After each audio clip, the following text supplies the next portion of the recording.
You gotta be around like-minded people. That's what they all say.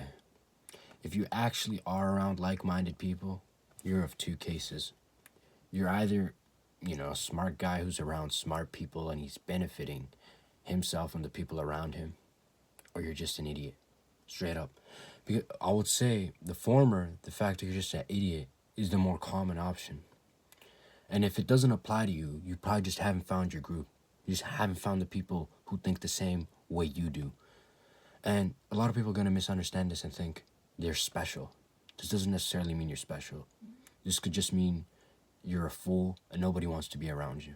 It's not always their fault. It's not always them to blame. You could very well be the problem. It's time to own up to that. The important message here is for those people who aren't the problem. But I don't want you to be deceived and think you're special. So let's get that out of the way. For the people who are intellectual and they find it very mundane and boring to be around regular individuals, to notice that their behavior is just not in line with what it means to be a truly knowledgeable, productive person. I feel like most people are just stuck on a loop, and the lives they live, they view everything as an accessory, including people. Yeah.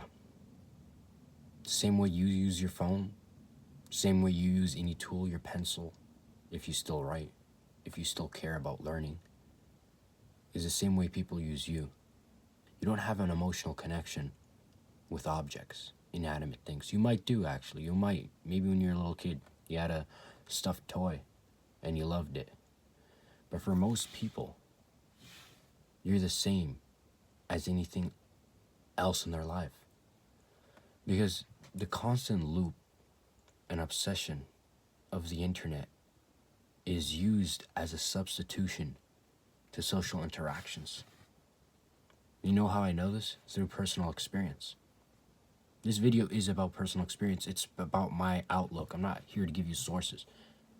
I just need you to sit down and listen to what I'm saying. Most people would have probably already clicked off because it's not interesting enough. They want something free and easy. When you have your brain, your dopamine, your unconscious, doesn't know anything. It's a system and it operates and it conditions your conscious. It's a prerequisite for your conscious. So when you have a phone and you're just scrolling, and each scroll you just get dopamine, or even worse, hobbies that people have, worse addictions that people have, visiting adult sites or smoking or drinking. These things can arguably be just as bad as using TikTok or Instagram when it comes to scrolling. Now back to your unconscious. It just knows that it feels good. It just knows that it's getting pleasure out of this device, right? And it thinks to itself, not that it even thinks, oh, if I do this, I feel good, I don't have to do any effort. So why should I do anything else? Anything else is harder than this. So if I could get something that makes me feel just as good without working hard, I'm gonna do this, right?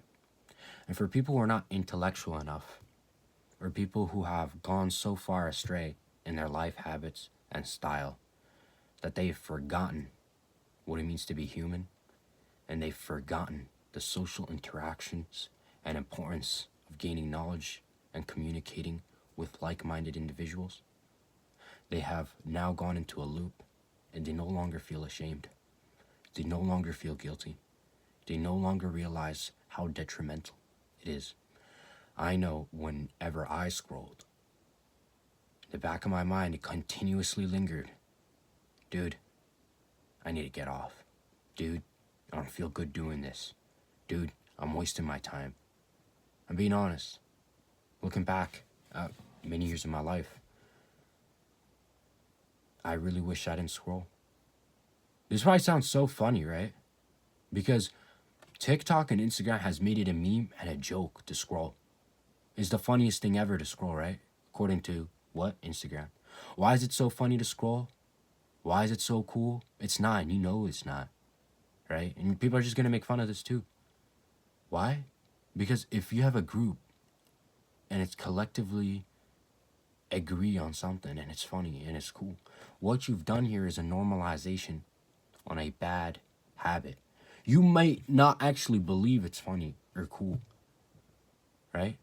But what are they working on? They're working on your unconscious that doesn't think for itself. And when that happens, you've actually disassociated the feeling of guilt that you're supposed to naturally feel. All immoralities in society come through means of normalization, comes through means of restricting guilt. When you restrict guilt, what do you get? You get normalization. And when you get normalization, what do you get? You get everybody doing it and feeling good about it without shame. Because shame would be the barrier, would be the wall that's blocking a continuous repetitive cycle of addiction. It would stop that. That's what addiction is by definition. That's cycle and dependency. It would stop that. But when you don't have that in place, and when that wall has been broken and teared down, what are you left with? You're left with normalization. And for the only select few who felt bad about it, they're gone. They see the normalization and they see the jokes. They think, oh, I'm just part of a bigger group. Everybody's doing it. It's fine. And, I just wanted to link this perfectly so you guys could get a better understanding of what I meant about being around like-minded people. Because me personally, I'm not in any groups where people actually think. I know some people online that are pretty cool. Now you're probably just thinking this guy's a loser. He just sits in his room, does nothing, talks to some online guys, doesn't see people. No, it's not that way. It's people don't want to see me. Wait, wasn't I just talking about being the problem? Yeah, I am the problem. I am the problem. It's my fault. Why?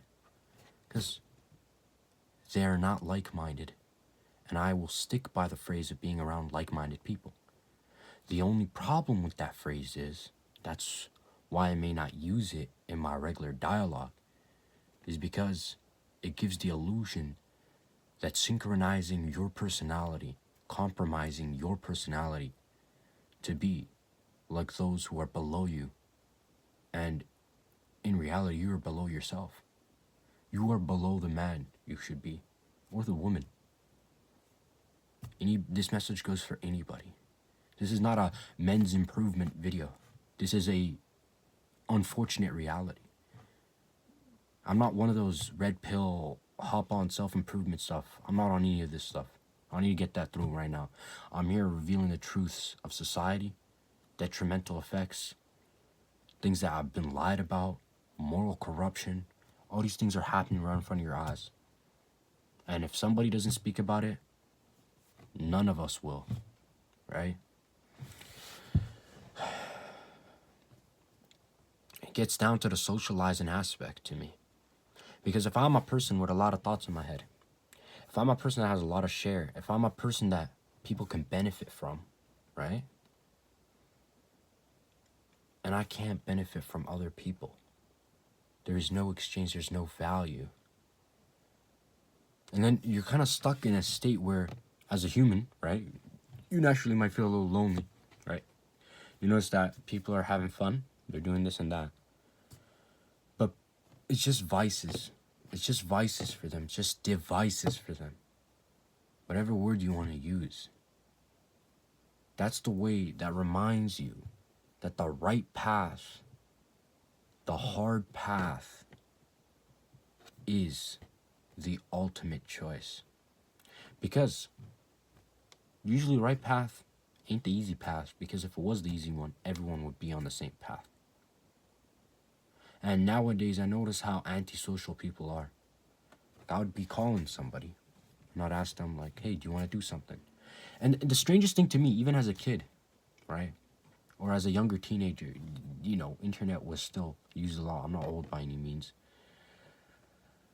You'd ask one of your buddies to go out, and you'd notice that they would prefer sleeping in. They would prefer staying on the phone. And this is back when, I wasn't as different as I am now, in the sense that I was slightly appealing to people. I was low-key the clown. I was just trying to make people laugh sometimes, which is an issue. It's not a good thing. But even then, I've noticed people have this weird attachment to the internet. And yes, I've been addicted to the internet, if you want to call it that, right? I've been addicted to it. I've wasted time on social media. But I've never ever opted and said to myself, hey, you know what now? I'm just gonna stay at home instead of do something that I want to do, right? Because naturally, as humans, we bond. We love to bond. That's literally what we do. I remember back when I was a kid, you know, in my complex, everybody would be outside. Nobody wanted to be home, right? This is a time for anyone who's on social media, right? Kids aren't on social media. Now they are. But, you know, when I was a kid, nobody was really on social media. And we would all just have fun. We'd knock on each other's doors and we'd always come outside. And I remember back in my elementary school, there was a library and kids would always take out books, right? And we'd always talk like the National Geographic's cool facts or unbelievable facts or Guinness World Record stuff. Everybody would be reading these books. And after reading them, we'd all discuss with each other. We'd all be like, dude, this is so cool. This is fantastic. Because our intrinsic human nature was still there. It was still intact. There was nothing there to violate it, right? It's a social programming. It's a social engineering. What is going on right now? And it's not by accident. Again, it's not by accident. The way psychologists get paid millions and billions, corporations, to know exactly what will hook you on. Your mind is being hijacked. Your mind is being hijacked. And the craziest thing to me is when most people tell you to get off reels, it's for your self-improvement. It's so you can do better. You know what the sad thing is? Even though whenever I hop off social media and whenever I'm done with that stuff, nobody else is. Not in a literal sense, but most people aren't, right? And the people around me aren't. What does that do to me? That affects me too. Because as humans, we rely on socialization. So if you're around like-minded people in today's general society, you have an issue. Because you're likening yourself to a lesser form of being. Yes, a lesser form of being, of existing. That's a lesser form. Your mind, again, is being hijacked. You're losing sense of your own self. And you're around people because you're trying to live the moment and escape the reality, the lingering one that tells you something's off. And if you've lost that feeling, you've fallen into the corruption of normalization, and I feel sorry for you. How do you think they managed to get adult film industries on the internet? How do you think that happened? Just think about it. Does that sound normal to you? Absolutely not. Absolutely not. It's the furthest thing from normal. Bro, can anything get further from normal than that? I'm sure there's some other crazier things you could think of, but you get the point. How is that even legal? You got sleeping with people before marriage, right? 100 years ago, that's crazy. Now, most normal thing ever. In fact, it is so normal. You sound crazy for bringing this up. Religion, nobody cares about it anymore. God, nobody cares about him. In the Western society, as a general, not as a whole. There are good people who care about God and about morality. But the system that's implemented and intended does not. And they create normalization. The issue is normalization. And it will stay that way. And I just wish it will stay that way for as long as people don't change. Because I can change. But if people around me don't change, then I don't have the ability to help my own self. And it does sound selfish. But by me helping all of you, or by people listening to this and people who have more power than me, the good ones can benefit from this and use my ideas, not that they're exclusive to me, to better it, you yourself, for the people who are seeking a true, proper lifestyle, you will see the difference. Because you're affected by the people you live with. And I've thought to myself, yo, if I finally give this stuff up, if I finally let go of all this, my life will be great. If I started reading, which I did, if I gave up the internet, the scrolling and the negative aspects of the internet, my life would be good. And I gave it up for the most part. Many times. Maybe a few laps. Because I'm human. That doesn't change what I believe about it. Did my life get better? Sure did.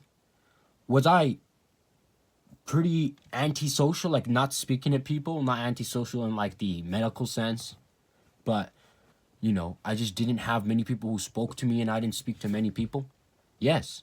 And recently now that I've tried to integrate, that I've self-improved, speaking to others, being more social, I've met a barrier. People don't want to talk. Right? When you have thoughts going on and things to share that are actually cool, people don't want to listen. They want to talk about drama. They want to talk about gossip. They want to talk about nonsense. Right? Hey, man. It is what it is, right? And if it means being alone doing the right thing, then so be it. I've lost something so integral, which is being around people my age and sharing my life with them. I've lost it. Is it in my control? I wish it was. I really do.